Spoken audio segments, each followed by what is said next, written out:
윤석열 정부 들어 5번째로 단행된 이번 광복절 특별 사면 대상은 단행되는 대상은 모두 1,219명입니다. 네, 뉴스 이노베이션 오늘 이런 뉴스들을 또 전해드리고요. 각 기자들이 준비한 아이템들을 차례대로 소개해드리겠습니다. 뉴스 이노베이션 화요일 순서 시작하겠습니다. 들어온 뉴스 몇 가지 제가 전해드리겠습니다. 광복절 특별 사면복권 명단이 발표됐는데요. 말씀드린 대로 드루킹 댓글 조작 사건으로 징역 2년을 확정받았던 김경수 전 경남지사가 이번에 사면 대상에 이제 포함이 됐습니다. 지난 2022년 12월이었죠. 징역 2년 이제 확정받은 다음에 신년 특사로 남은 형기 집행을 면제받았지만 복권이 안 돼서 현재는 2027년 12월까지 피선거권이 제한되어 있는데요. 이번 복권으로 출마가 이제 가능해졌습니다. 그래서 정치적 재기를 노릴 수 있게 됐다. 이런 얘기가 나오고 있습니다. 그리고 이번 사면에 대해서 오히려 여권이 지금 이것 때문에 분열되는 양상을 보였다. 이런 얘기도 좀 나왔고 또 민주당은 대권 주자 한 명이 돌아왔다. 뭐 이런 얘기도 나오고 있습니다. 앞으로 정치권에 어떤 파장을 미칠지 지켜봐야 할 것 같습니다. 그리고 문화계 블랙리스트 사건 아시죠? 당시에 유죄가 확정됐던 조윤선 전 청와대 정무수석 복권됐습니다. 그리고 현기환 전 청와대 정무수석, 안종범 전 정책조정수석, 원세훈 전 국정원장, 조현오 전 경찰청장, 그리고 권선택 전 대전시장, 고위공직자 정치인들 55명이 이번에 사면 복권 대상이 됐습니다. 그리고 국회에서는 오늘 국무회의, 국회가 아니죠. 정부가 이제 국무회의를 열었는데 전국민 25만 원 지원법 그리고 노동조합법 개정안이죠. 이른바 노란봉투법에 대해서 정부가 제2 요구안을 의결했다. 이런 소식이 들어와 있습니다. 이게 이제 과도한 재정 부담 그리고 산업 현장의 혼란을 부를 수 있다. 이것이 정부의 설명입니다. 그러니까 야당이 국회에 통과시켰는데 이게 이제 제2 요구안 거부권을 행사했기 때문에 국회에서 이 두 법안은 다시 재표결 절차를 밟게 될 예정입니다. 그리고 여야는 오는 28일에 국회를 열어 본회의를 열어서 쟁점이 없는 민생 법안을 처리하기로 합의했습니다. 국민의힘의 배준영, 더불어민주당 박성준 원내수석 부대표는 국회에서 이제 회동을 했는데 기자들과 만나서 회동 결과를 설명했는데요. 8월 임시국회 의사 일정과 안건 처리에 합의했다. 이렇게 얘기했습니다. 근데 쟁점이 없는 법안들을 신속히 통과시키겠다. 이렇게 이제 의견을 모았다는 얘기죠. 그러니까 쟁점이 있는 법안들은 아직까지 별다른 진전이 없다. 또 이런 얘기도 됩니다. 네, 오늘 뉴스 브리핑 여기까지입니다. 이어서 오늘 슬기로운 여의도 생활이죠. 첫 번째 순서입니다. 그래서 이현서 기자가 나와 있는데요. 자, 이현서 기자와 함께 자세한 소식을 들어보도록 하겠습니다. 이현서 기자 나와 있죠? 네, 안녕하세요. 네. 자, 오늘은 어떤 취재를 해왔습니까, 이현서 기자? 네, 오늘 들고 온 소식은 사도광산 유네스코 지정 논란 외통위 난타전입니다. 아, 난타전이요? 네. 예. 언제나 난타전이에요. 전체 회의는 늘 치고받고. 난타전이죠. 예, 특히 외통위니까 그렇습니다. 이제 사도광산 하면 이제 혹시 모르는 분들이 있을 수 있는데 말이죠. 사도광산은 어떤 곳이죠, 근데? 이게 이제 일제강점기 때 조선인들이 강제 노역에 동원됐던 곳이죠. 예. 그런데 이게 지난달 27일에 유네스코 세계유산위원회가 세계문화유산으로 지정을 했습니다. 이 전체 역사를 반영하라라는 우리 정부의 요구를 일본이 수용을 하게 되면서 한국도 등재 동의를 하게 됐고 결국 관련 절차상 전원 동의하에 지정이 됐습니다. 아, 그렇습니까? 네. 그렇다면 이게 이제 우리 조상들 조선인들의 아픔이 서려 있는 곳이네요. 그렇죠. 쉽게 말해서. 네. 그런데 이 일본이 우리가 요구했단 말이죠. 전체 역사를 반영하라. 네네. 그래서 수용하면서 또 우리도 동의했다. 이제 이래서 네. 이제 유네스코 세계유산이 됐다는 얘기인데 그런데 오늘 국회 외교통일위원회 전체 회의가 열렸는데 네.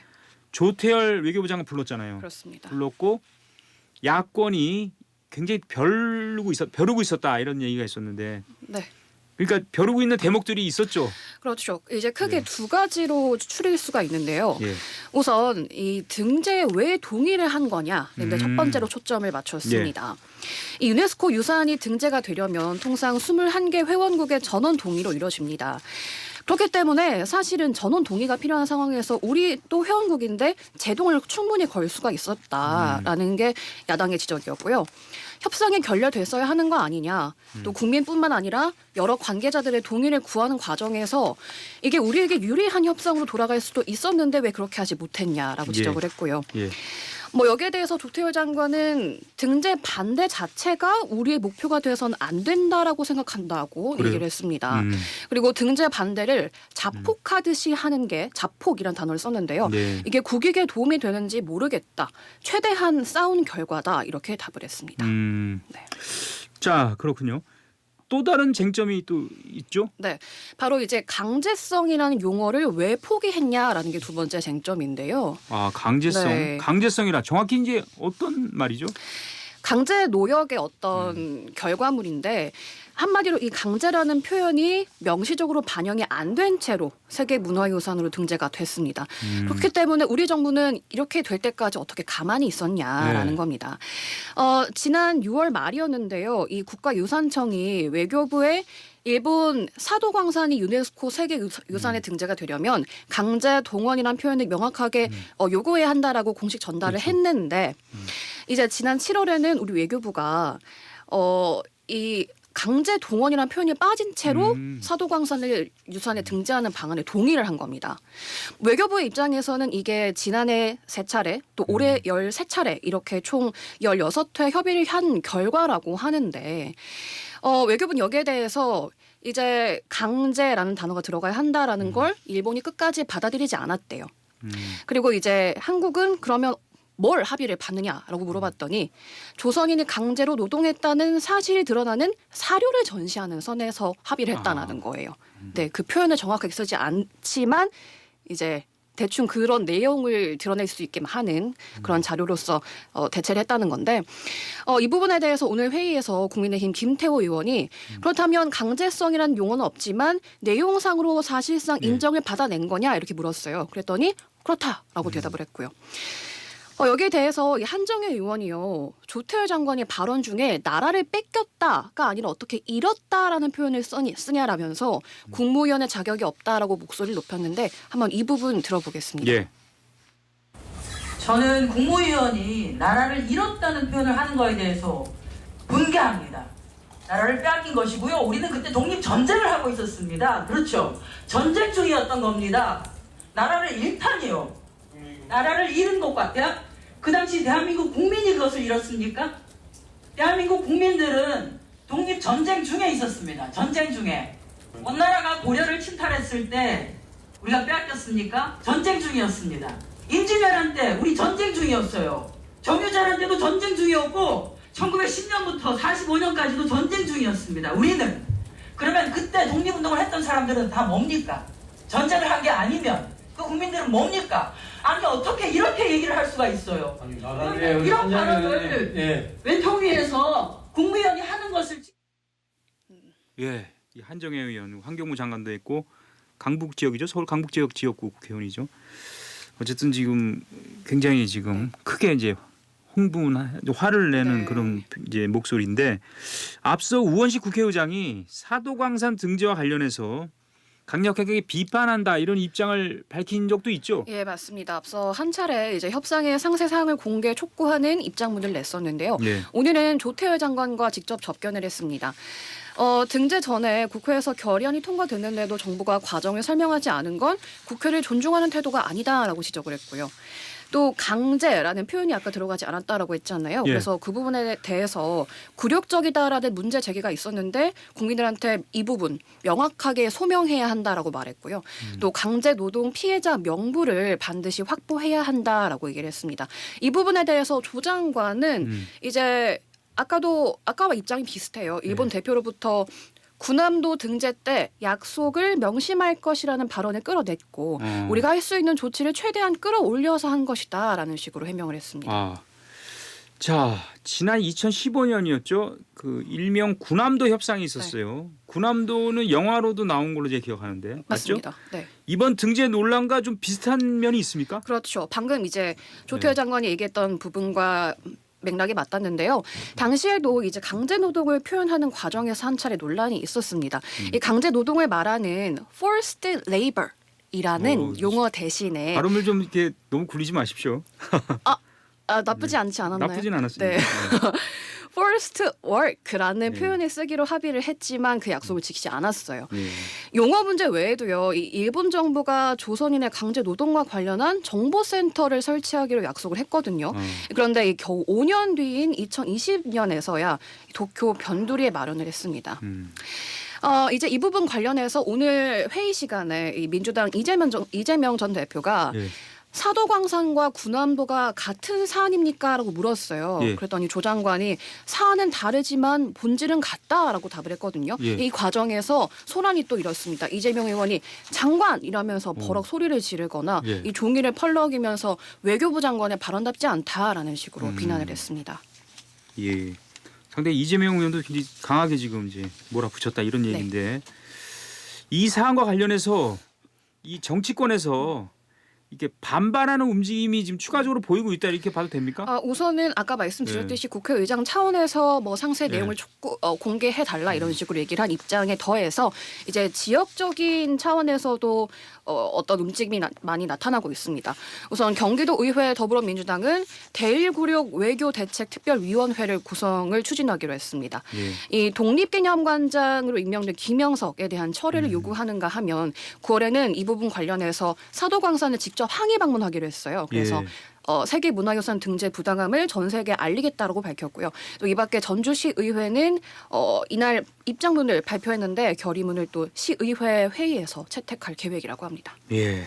이게 좀 논란이 되는군요. 태평양 전쟁 당시 우리 조선인이 1,500명 이상 이제 희생된 그 사도광산. 네. 자, 지금까지 슬기로운 여의도 생활의 이연서 기자였습니다. 네, 감사합니다. 순서를 만나보도록 하겠습니다. 자, 우리 사회 경제 분야의 다양한 현안들에 대해 이제 공감하고 해법을 찾아보는 시간인데요. 오늘 제목이 불교와 AI의 만남, MG 포교 주도하는 재밌는 불교 이런 내용입니다. 신두식 기자 나와 있습니다. 안녕하십니까? 네, 안녕하십니까? 예, 대부분 아시겠죠? AI 인공지능이란 무엇이고 작동 원리는 어떻게 되는지 대부분 알지 않습니까? 네, 어렴풋이 알죠. 저도 어렴풋이 어렴풋이 아는 아는가? 거죠. 그러니까 예. AI 즉 인공지능이라는 것은 이제 컴퓨터가 거의 사람처럼 학습하고 문제를 해결할 수 있게 해주는 그런 일련의 기술을 말합니다. 지난 2016년에 이제 이세돌과 알파고의 뭐 대결이 있지 않았습니까? 맞습니다. 바둑 대결을 통해서 AI의 발전된 모습을 인류에게 전하는 한 계기가 되기도 했는데요. AI 시스템은 엄청난 양의 정보를 학습해서 그 안에 패턴을 식별하는 법을 배워서 마치 사람처럼 대화를 나누기도 하고 뭐 풀이를 제공하기도 하고 이런 식의 서비스를 제공하게 됩니다. 온라인 쇼핑객이 구매할 수도 있는 제품을 예측하는 등의 작업도 수행하고요. 챗 GPT 많이 들어보셨잖아요. 이른바 생성형 AI라고 하는데요. 이런 그 생성형 AI 프로그램은 온라인상의 텍스트, 사진 등의 방대한 데이터를 학습해서 마치 사람이 만든 듯한 그런 새로운 콘텐츠를 생성하는 역할을 하기도 합니다. 예, 그렇습니다. 이제 좀 정리가 된 것 같아요. 그래서 지금 인공지능 분야가 다양한 분야에 이게 많이 도입이 되고 접목되는데 그렇죠. 예. 불교에도 이것이 많이 지금 그렇습니다. 활용됩니까? 네, 요즘에 뭐 예. 유튜버에서 신선한 반응을 얻고 있는 것이 AI 불교 콘텐츠 음악입니다. 예. 뭐 유튜버 곰단이 이제 창작한 뭐 지난 6월 반야심경을 기반으로 AI를 활용한 작곡 영상을 유튜브에 올렸는데요. 예. 한 달여 만에 조회수 50만에 육박할 정도로 인기 콘텐츠가 됐고요. 참회 천수경과 광명진원 등 후속 AI 불교 콘텐츠도 호평을 받고 있습니다. 유튜브 채널 불닭낸 소리는 극락도 락이다 이런 제목의 AI를 활용해서 작곡한 고귤 선보였습니다. 불닭낸 소리 채널은 부처님도 비트 타셨잖아요. 예. 또 뭐 법성계 K-팝 이런 불교 기반 AI 창작 콘텐츠로 인기를 끌고 있습니다. 최근 대한불교 조계종이 그 부산 국제불교 박람회를 개최했는데요. 여기에서는 이제 고민 상담 또 법문 등을 제공하는 스님 AI 서비스가 공개돼서 관심을 끌었습니다. 예. 김영찬 조계종 홍보위원이자 스님 AI 개발자의 말을 들어보시죠. 제가 제작한 스님 AI는 전시회 때부터 이제 선보이고 있었고 이번에 부산 불교박람회에도 선보이고 있고요. 또 법문 내용을 찾아주거나 그런 책들의 핵심을 요약해주는 AI도 저번 서울국제불교박람회에 있었고 최근에는 유튜브에서 되게 크게 호응을 받고 있는 AI 찬불가가 많이 이제 보이고 있습니다. 이 공통적으로는 어려운 불교 개념을 쉽게 풀여서 설명한다는 점에서 인기가 있는 것 같습니다. 네. 그리고 또 뭐 그 지난 네. 4월에는 또 서울 국제 불교 박람회가 4월에 있지 않습니까? 거기에서는 이제 예. 마에 부처님 AI라고 그래서 11곡 마에 부처님을 형상화한 그런 AI 프로그램이 선보였는데요. 그 해인사 승가대학장이자 AI 부디즘의 저자인 보일 스님의 말을 들어보시죠. 예. 또 최근에 이 불교 박람회를 통해서 알려진 그 11곡 마에 부처님 AI라고요. 예, AI 부처님이 이렇게 부처님이 평소에 이렇게 엎드려 있다가 이용자가 이렇게 상담 요청하면 이렇게 일어나서 고민을 들어주고 해법을 이렇게 일러주는 그런 챗봇.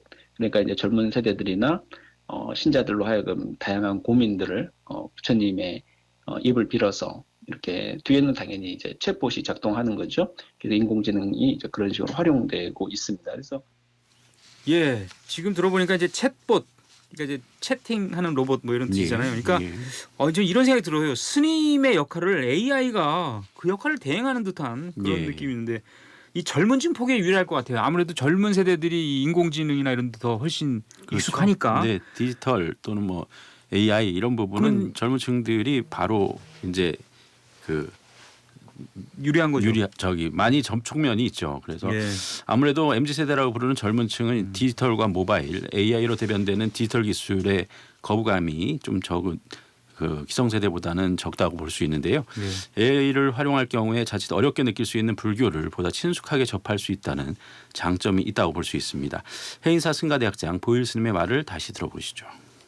소위 말해서 뭐 MZ 세대라고도 분류되고 하는데 이 세대들이 사실은 그 디지털 기술, 뭐 AI 기술에 대한 이해나 선호도가 압도적으로 높죠. 우리 전통 세대들보다도.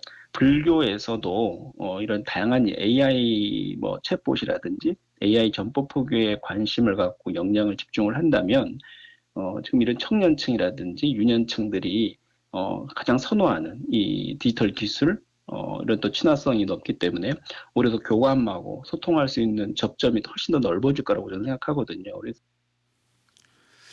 네, 다양한 콘텐츠를 개발해서 불교의 포교 수단으로 활용할 필요성이 제기되고 있는데요. 보일 스님의 말을 다시 한번 들어보시죠. 인공지능이야말로 우리 불교계가 아마 전법 포교 수단으로서 잘만 지혜롭게 활용한다면 이 젊은층, 유년층들이 불교에 대한 진입 문턱을 크게 낮출 수 있을 것이다. 저는 그렇게 기대합니다. 예.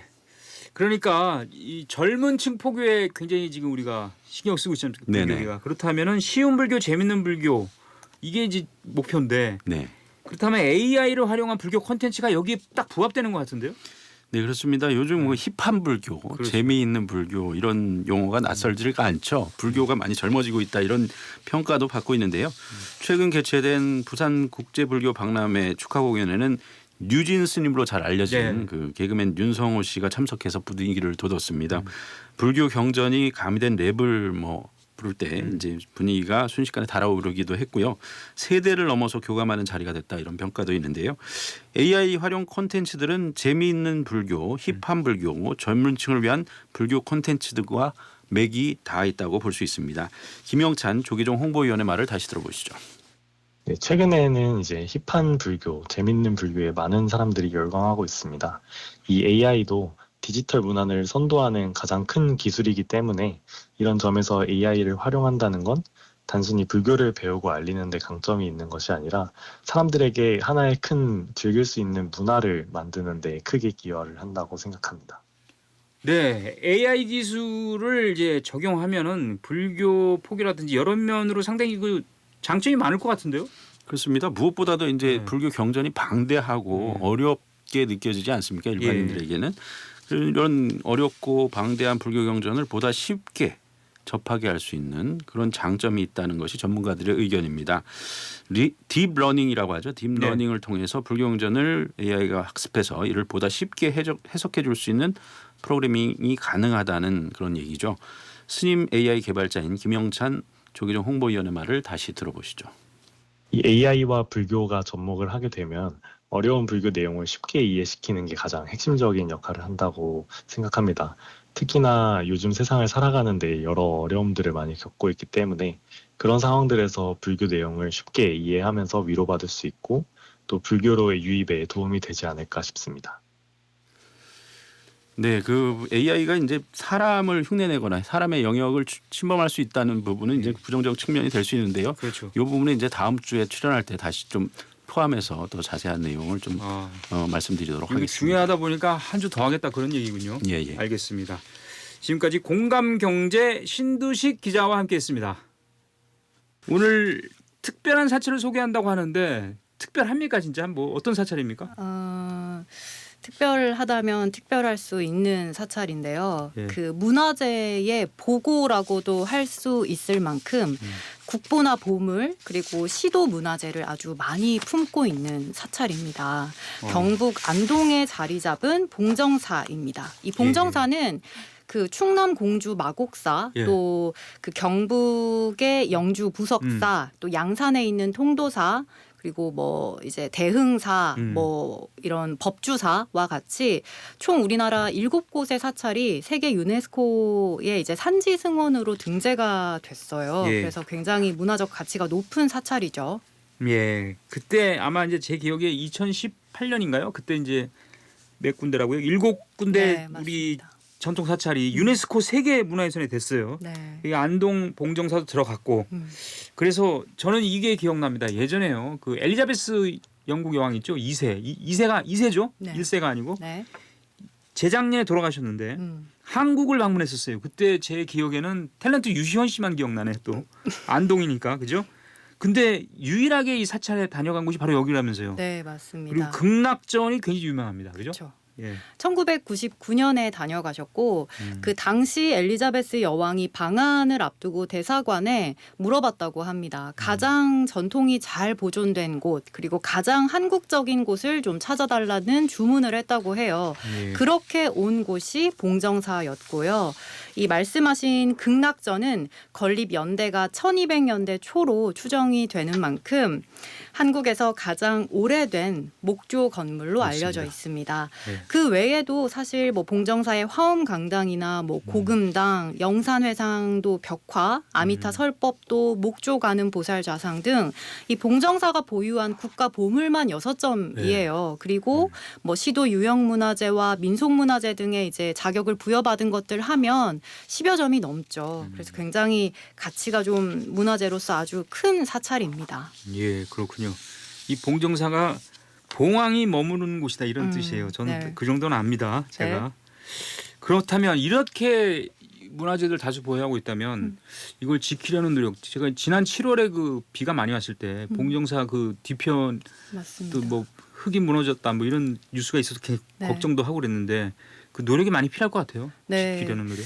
안 그래도 그 극락전 같은 경우는 이제 흙이 딱 그 직전까지만 내려왔다고 해요. 그래서 오늘 제가 소개할 분이 참 극락전이 영험한 곳이다. 어떻게 흙이 그 이상으로 내려오지는 않았다라고 말씀을 하셨는데 이 말씀의 주인공 이 봉정사의 문화재를 지키고 계신 이 큰 스님 회주입니다. 호성 스님을 뵙고 제가 이야기를 좀 들어봤습니다. 호성 스님 같은 경우에는 제가 취재를 하러 갔는데 예. 이 몇 시간 동안 스님과 이제 봉정사 경내를 좀 걷고 또 차 마시고 사찰 음식 먹으면서 여러 이야기를 나누고 나올 때는 예. 취재보다는 좀 배움을 좀 얻었다라는 생각을 그래요? 했거든요. 예. 그만큼 스님은 산사에서 수행을 굉장히 오래 또 많이 하신 스님이고 또 동시에 해안이 있는 지성인이십니다. 뭐 얘기를 해주셨던 것들 중에서 뭐 우리 올림픽 컬링 선수들의 이 선수들을 명상 지도를 한 5년여 동안 또 하셨다고 해요. 예, 예. 그리고 뭐 방과후 학교를 한 20여 년 동안 운영하시면서 아이들의 뭐 청소년들의 놀이 문화나 또 지금 현재 총무원장 진우 스님이 하시는 선명상에 대한 어떤 중요성 여러 이야기를 쭉 해주셨는데 가장 이제 좀 고개를 끄덕이게 했던 지점은 스님이 그런 말씀을 하십니다. 예. 경북 안동은 보통 유교 문화의 도시, 뭐 그렇죠. 정신 문화의 수도 이렇게 많이 잘 알려져 있지만 사실 유교 문화를 지금까지 보존하고 실천하는 이 사람들은 그렇게 많지 않다. 그런데 불교는 여전히 그 법과 전통을 많은 스님들이 이어가고 있다라고 얘기를 하시거든요. 예. 그래서 아무래도 불교가 종교이지만 이 종교를 넘어서서 5세기 때부터 쭉 축적해 온 우리의 오랜 역사잖아요. 예. 그래서 그 문화로서 불교의 가치를 좀 생각해 보게 됩니다. 예. 봉정사 갔으면 당연히 이 여러 문화재 유적들을 직접 보고 왔죠. 네, 보았습니다. 그 국보와 보물로 등록된 문화재들 말고도 기와, 뭐 처마 일부 석가래들, 목판 등 다양하게 좀 볼 수 있었는데 그 수장고처럼 문화재를 보관해둔 곳이 있는데 다만 조금 안타까운 부분이 있습니다. 그래요? 네. 굉장히 지금 걱정되는 뭐가 안타까웠다는 얘기입니까? 그 예. 문화재를 좀 제대로 규격에 맞춰서 또 습기나 병충해로부터 이제 완전히 차단될 수 있는 공간인 이 정식 보존처가 지금 필요한 상황입니다. 문화재가 많은데도 불구하고 이것이 제대로 지금 보존이 조금 어려운 상황인데 예를 들면 대웅전 후불벽에 그려진 이 국보 영산회상도 같은 경우는 네. 벽하고 또 높이만 해도 3.5m가 넘습니다. 그래서 규모가 굉장히 큰데도 이 벽화가 서 있을 수 있는 층고를 가진 이 건물이 아니다 보니까 이제 벽화가 좀 비스듬히 누워져 있는 예. 상황이에요. 그래서 이런 것들이 좀 필요하고 보존이 돼야 하고 이 대웅전 벽화 같은 경우에는 내부에서 나왔던 기록들을 좀 밀어서 추정해 보면 15세기 초 무렵 으로 네. 굉장히 역사 연대가 오래됐습니다. 그래서 이 부분에 대해서 스님이 좀 안타까움을 표하셨는데 이 호성 스님, 봉정사 회주 네. 호성 스님의 인터뷰를 한번 들어보시죠. 대웅전 해체하면서 듣다 보니까 벽화가 나온 거죠. 중수회 때는 기록이 보면은 최소한도 조선 초. 그게 유일하게 그 석가모니 후불 벽화는 유일해요. 이게 태만은 많지만은 그래서 이 벽화를 우리가 보존해갖고 우리 후손들에게도 물려줘야 되죠. 예, 호성 스님 목소리가 여전하시군요. 자, 문화재가 많은 줄은 저도 알고 있었습니다만 고충이 또 있네요. 보니까 그러면은 뭔가 이 시설이 좀 이렇게 더 보강이 돼야 되지 않습니까? 네, 그렇습니다. 스님은 그래서 현재도 여러 이제 시나 도 그리고 국가유산청의 여러 부처들과 논의 중에 있으시고 앞으로 천천히 장기적으로 또 단기적으로 새로 문화재를 보존하는 곳을 마련하고 이제 있다는 계획이십니다. 예. 그리고 이 문화재는 사실 아까 말씀드렸듯이 유네스코로 등록이 돼 있다 보니까 세계의 행정 절차도 밟아야 합니다. 그래서 이제 꽤나 좀 어려운 문제라서 좀 장기적으로 스님은 무조건 이것을 이제 마련하겠다라는 뜻을 전달을 하셨고요. 이 성보 문화재들이 국민들의 좀 발길을 받고 또 국민들에게 기운을 줄 수 있도록 잘 보존됐으면 좋겠다라는 말씀을 전하셨는데 마지막으로 후성 스님 인터뷰 한 번 더 들어보시죠. 선배 스님들이 자기 혼을 넣어갖고 이게 하는 거예요. 그렇기 때문에 생명이 길지요. 그래서 이걸 잘 보존해갖고 대한민국에 보면은 삼국 통일을 했던 것도 불교 역할이잖아요. 그리고 지금도 보면은 우리가 굉장히 어렵잖아요. 봉정사가 그 문화재들이 국민들이 저 뭉치는 힘이 돼가 그런 걸 다 극복하는 계기가 됐으면 하는 바람이죠. 우리 불교는 사부대중에서 같이 사는 거잖아요. 예, 권금주 기자, 안동권 씨, 권금주 기자와 함께 안동 봉정사 자세히 알아봤습니다. 문화재 이야기 잘 들었습니다. 네, 감사합니다. 이어서 날씨 알아봅니다. 오영애 캐스터. 네, 서울과 강원 내륙 전남 지역에 소나기 내리는 곳이 있고요. 특히 서울에 시간당 20mm 내외의 강한 소나기가 내리는 곳이 있습니다. 오늘 밤까지 중부와 전라권, 제주도에 소나기 내리는 곳 있겠고 경기 남부와 충청 북부 지역은 내일 새벽까지 이어지는 곳도 있겠습니다. 내일과 모레 전국의 하늘 가끔 구름 많은 가운데 소나기가 이어지겠습니다. 내일도 오후부터 밤사이 중부와 전라권 이렇게 서쪽 지역으로 소나기가 내리겠고요. 수도권 수도권과 강원 내륙 지역은 많은 곳 60mm가량 내리는 곳도 있겠습니다. 제주도에는 기압골의 영향으로 내일 아침부터 모레 목요일 사이 30에서 80mm가량의 비도 내리겠습니다. 무더위가 계속 이어지고 있습니다. 내일도 아침 기온 서울, 제주 27도로 열대야 나타나는 곳 있겠고요. 낮 기온 서울, 대전, 전주, 구미 35도 예상됩니다. 날씨였습니다.